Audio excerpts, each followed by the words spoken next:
Hello and welcome my dear friends. आपका स्वागत करते हैं आपके अपने यूट्यूब चैनल एग्जाम मेरी जान में। दोस्तों, इस वीडियो में बात करूंगा यूपी पैरा मेडिकल CAHET 2026 के लिए। दोस्तों, अब सीट मिलना आपको आसान हो चुका है। ऐसा क्यों मैं बोल रहा हूँ? मॉपअप राउंड काउंसलिंग, इनकी सेकंड काउंसलिंग नहीं होनी है, डायरेक्ट से मॉपअप राउंड काउंसलिंग होगा और उसमें सीट मिलना ईजी हो चुका है। कैसे, उसके बारे में डिस्कस करूँगा। बेहद ही महत्वपूर्ण वीडियो है। जो लोग फर्स्ट काउंसलिंग में सीट नहीं पाए हैं उनके लिए बहुत ही महत्वपूर्ण वीडियो रहने वाली है। तो चलिए स्टार्ट कर देता हूँ। ये हमारा ऑफिशियल वेबसाइट है। इनकी वेबसाइट से सब कुछ होना है। और मैं जो बात कर रहा हूँ इस कोर्स के लिए कर रहा हूँ, allied health care bachelor courses. नीचे है मास्टर कोर्सेज। तो मास्टर वालों का नहीं बता रहा हूँ, बैचलर कोर्सेज का बता रहा हूँ। काउंसलिंग बुलेटिन है, जरा सा इसको डाउनलोड करिएगा। सभी बच्चों के मन में दो डाउट है, फर्स्ट काउंसलिंग का एडमिशन कब तक चलेगा और सेकंड काउंसलिंग कब तक स्टार्ट हो जाएगी। तो उसके बारे में बात कर सबसे पहले बता देता हूँ आपको, फिर आगे बढ़ा, क्या बोल रहा हूँ मैं, फिर आगे बताता हूँ, ठीक है। तो रजिस्ट्रेशन फर्स्ट काउंसलिंग का 13 से हो रहा था और ये 23 तक हुआ। 24 जुलाई को अलॉटमेंट आया। अब ये बच्चे जो है ना, सभी लोग एडमिशन अपना ले सकते हैं 29 जुलाई तक। कॉलेज में पहुंच करके 29 जुलाई शाम 6 बजे तक आप लोग एडमिशन ले सकते हैं। और बीच में जो छुट्टी रहेगी उस दिन भी कॉलेज आपका ओपन रहेगा। अपने कॉलेज में पहुंच करके आप लोग एडमिशन ले सकते हैं। साथ में इस बात को ध्यान रखिएगा, डॉक्यूमेंट्स जो आपके, जब आप अलॉटमेंट रिजल्ट डाउनलोड करेंगे वहाँ पर दिख जाएगा, जितने डॉक्यूमेंट्स है उतने लेकर के जाइए, एडमिशन नहीं रुकेगा आपका। और बाकी एक PDF टेलीग्राम पे दिया है, उसमें से भी देख लीजिएगा, मैच कर लीजिएगा, जो कुछ नहीं है उसको ऐड कर लीजिए, तब जाइए कॉलेज में, आपका एडमिशन नहीं रुकने पाएगा।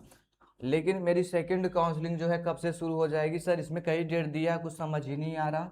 तो कह रहे हैं display of seat matrix for mop up round, ये 30 जुलाई को जारी हो जाएगा। फिर कह रहे रिजिग्नेशन पोर्टल आएगा। अब इसका मतलब क्या हुआ?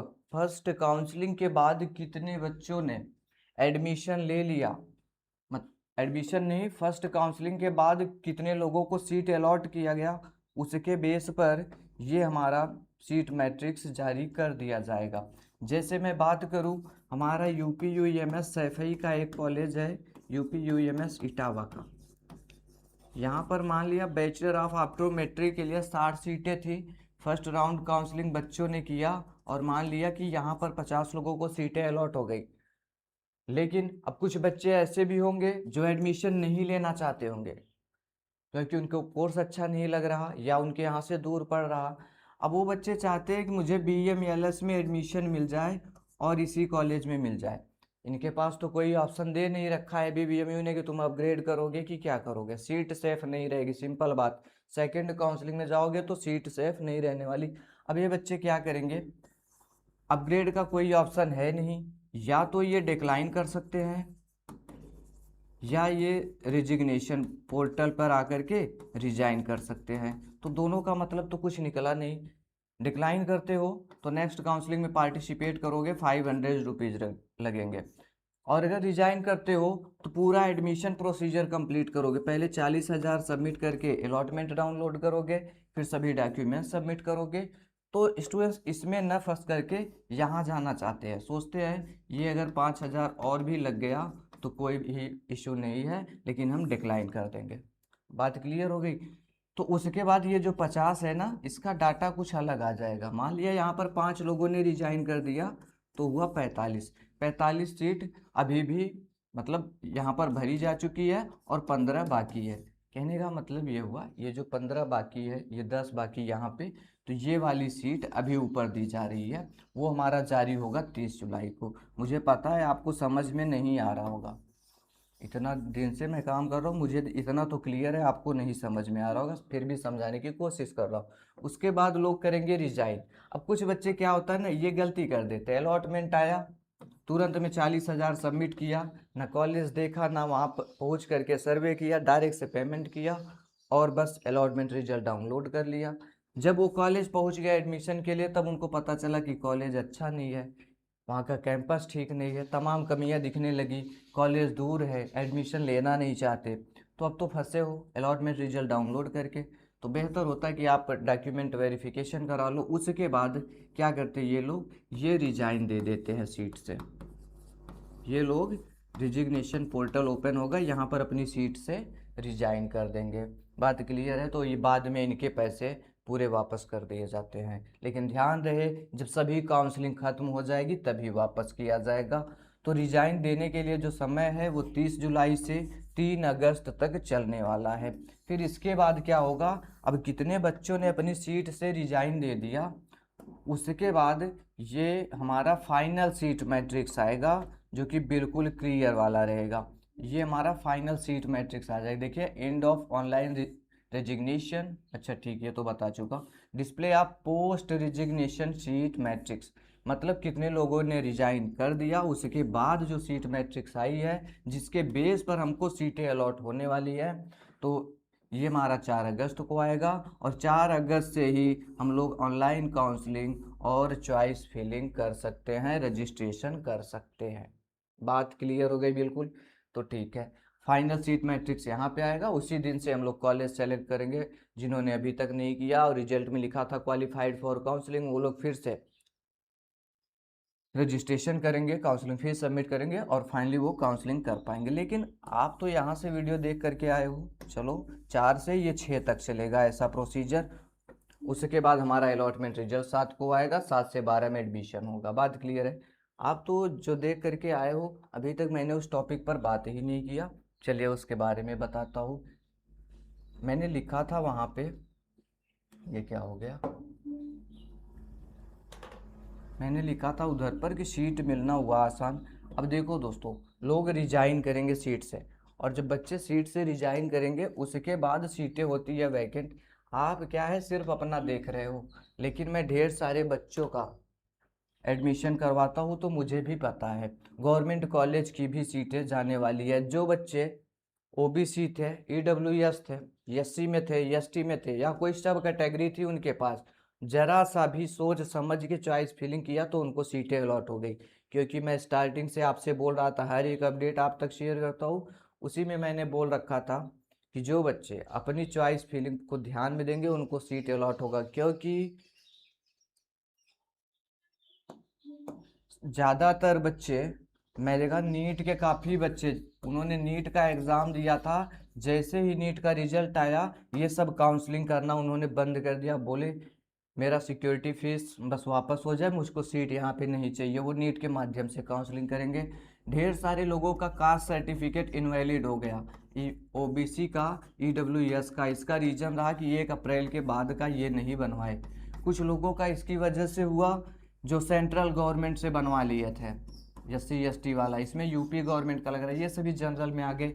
और जिसकी वजह क्या रही, इनकी रैंक अच्छी रही, इनको तब भी सीट नहीं अलॉट की गई। बाकी ओबीसी का बच्चा, इनको 1100 1200 रैंक तक, ये मैं कैटेगरी रैंक की बात कर रहा हूँ, इस पर अलॉट कर दिया गया, अगर सही से चॉइस फिलिंग हुआ है तो। बात क्लियर? और मैं उसी हिसाब से बता रहा हूँ। इस बार ढेर सारे बच्चे दोस्तों, टॉप कॉलेज मिला है, टॉप कोर्स मिला है, लेकिन उनको क्या है ना कि बस अपग्रेड करने का ऑप्शन पूछ रहे, लेकिन डिक्लाइन किया ढेर सारे बच्चों ने। इटावा में कर दिया, हमारे केजीएमयू में भी सीट मिली, वहाँ भी किया, एसजीपीजीआई से किया, होमी भाभा बनारस का कॉलेज मिला, वहाँ से भी बच्चों ने किया हुआ है रिजाइन। मतलब रिजाइन नहीं, कोर्स को कर दिया डिक्लाइन। वो लोग कोर्स को डिक्लाइन किया, और काफ़ी सीटें वैकेंट जाने वाली हैं। तो मतलब आपके लिए मौका है। दूसरी चीज़, क्या आपको अभी भी गवर्नमेंट सीटें अलॉट हो सकती है? तो आपकी जानकारी के लिए बता दूं, फर्स्ट काउंसलिंग में गवर्नमेंट की सीटें 75% टू 80% इतनी सीट भरी जाती है। 20 से 25% सीट खाली रख दी जाती है मॉपअप काउंसलिंग या सेकंड काउंसलिंग के लिए। उसके बाद प्राइवेट कॉलेज की अगर मैं बात कर लूँ फर्स्ट काउंसलिंग में, तो यहाँ पर 20 से 25% सीटें सिर्फ भरी जाती हैं, बाकी सभी सीटें 75 से 80% सीटें वैकेंट रख दी जाती है। तो आप देखेंगे इतनी सीटें अभी भी प्राइवेट के लिए बचेंगी। लेकिन प्राइवेट सीट भी मिलना इजी नहीं है, क्योंकि हमारे पास में टोटल 3000 ही सीट है।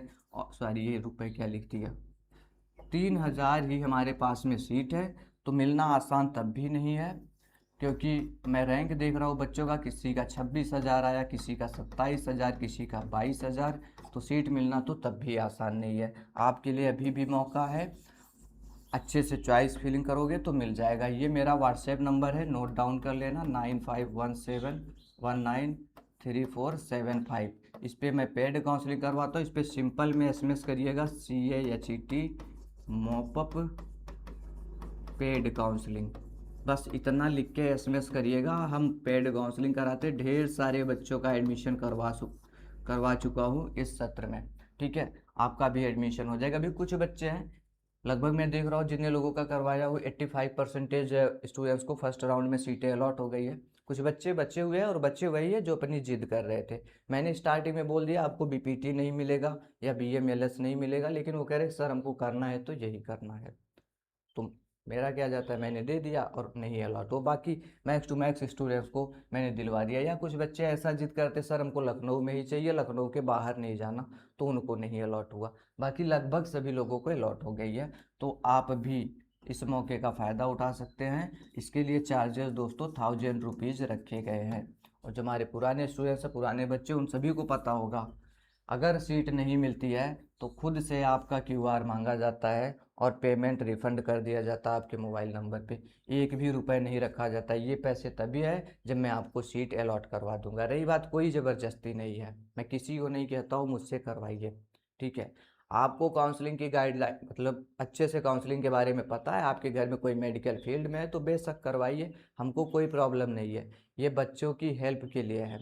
और ये इसलिए है क्योंकि देखिए कोई कोई क्या होते हैं, बिल्कुल गांव से आते हैं, उनके घर में कोई मेडिकल फील्ड में नहीं है, रैंक अच्छी है, लेकिन इसके बावजूद वो प्राइवेट कॉलेज सेलेक्ट कर लेते या कोई घटिया सा कोर्स सेलेक्ट कर लेते। 4 साल 5 साल का समय दिया, कैरियर भी खराब। अगर कोर्स करने के बाद 4 5 साल का टाइम दिया, पैसे दिया, तब भी आप जॉब के लिए भटक रहे हैं, तो ऐसा कोर्स करने से बेहतर है मत करिए, कोई बिजनेस करिए, अभी से करिए। 4 साल कोर्स करेंगे, 4 साल में बहुत कमा लेंगे। बात क्लियर है? मैं बिल्कुल अच्छे से आपको बताऊंगा चीज़ें, चाहे आपको अच्छी लगे या फिर बुरी लगे। तो जिनका मन करे वही लोग आए, बाकी जो लोग जानकार वो लोग खुद से करें, मुझे कोई इशू नहीं। रही बात, तो ये मैं फ्री में भी करवा सकता हूँ। बहुत लोगों का करवा दिए थे प्रीवियस ईयर में, लेकिन इसका रीज़न क्या पड़ता है, फ़र्क क्या पड़ता है, मैं यूट्यूब पर बोलूँगा ना कि ये चीज़ सेलेक्ट कर लो, तो जो भी आपकी रैंक में हर कोई वही सेलेक्ट करेगा। अगर मैं बोल दूँ KGMU, यहाँ से BMLS सेलेक्ट कर लो, जिनके स्टार्टिंग के 100 रैंक आ रहे हैं, तो पता है क्या होगा, कैटेगरी वालों को मिल जाएगा। यहाँ पर जनरल OBC EWS ये लोग चले जाएंगे, इनको सीट ही नहीं मिलेगा। मैं ऐसा क्यों बोल रहा हूँ, एक बार EWS को मतलब EWS को मिल जाएगा, लेकिन OBC को थोड़ा सा टफ हो जाएगा। ऐसा क्यों?